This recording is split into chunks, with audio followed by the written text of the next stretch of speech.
നമ്മുടെ ബീഗിളിന്റെ ഓണർ അവൾക്ക് കണ്ണിന് ചികിത്സ കൊടുക്കാത്ത അതേപോലെ തന്നെ അതിന്റെ ഒരു മിനിമം വാക്സിനേഷൻ പോലും എടുത്തിട്ടുണ്ടായിരുന്നില്ല. അതിന്റെ ഗുണം അനുഭവിച്ചത് ഞങ്ങളാണ് കേട്ടോ. ഇവൾക്ക് നമ്മുടെ ഷെൽട്ടറിലെ ഫസ്റ്റത്തെ പാർവോ കേസ് ഇപ്പോൾ ബീഗുവാണ്. അങ്ങനെ നമ്മൾ അവളെ പെട്ടെന്ന് തന്നെ ഹോസ്പിറ്റലിൽ എത്തിച്ച് ചികിത്സ കൊടുത്തു.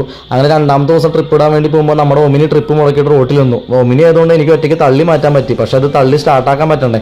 അങ്ങനെ നിൽക്കുന്ന സമയത്താണ് നമ്മുടെ രണ്ട് പിള്ളേർ, അവർ വീഡിയോ കാണുന്നവരാണ് കേട്ടോ, അവർ എന്നെ കണ്ട് തിരിച്ചു വന്നിട്ടാണ് അവർ എന്നെ സഹായിച്ചത്.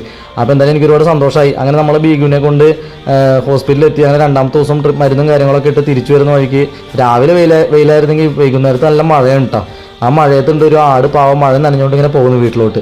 അങ്ങനെ നമ്മൾ ഏകദേശം ഷെൽട്ടറിൻ്റെ അവിടെ എത്താറായപ്പോൾ അടുത്ത കോള് വന്നു. ആരോ ഒരു ജർമ്മൻ ഷെപ്പേർഡ് ഡോഗിനെ ചാവാറായ നിലയിൽ റോട്ടിൽ കൊണ്ടുപോയി തള്ളിയിട്ടുണ്ടെന്ന്. അങ്ങനെ നമ്മൾ അവനെ എടുത്തുകൊണ്ടുവന്ന് ഫുഡൊക്കെ കൊടുത്ത് വെള്ളമൊക്കെ കൊടുത്തപ്പോൾ ആളൊന്നും ഓക്കെ ആയിട്ടുണ്ട്. അത് കഴിഞ്ഞപ്പോൾ ഇന്ന് രാവിലെ അടുത്ത കേസ് വണ്ടി ഇടിച്ച് നടുവും പൊട്ടിച്ച് റോട്ടിൽ ഇട്ടിട്ടുണ്ട്. അങ്ങനെ അവനെ എടുത്തിട്ടുണ്ട്. അവനല്ല അവള്. നമ്മുടെ ഒരു ജീവിതം കടന്നു പോകുന്ന ഇങ്ങനെയൊക്കെ.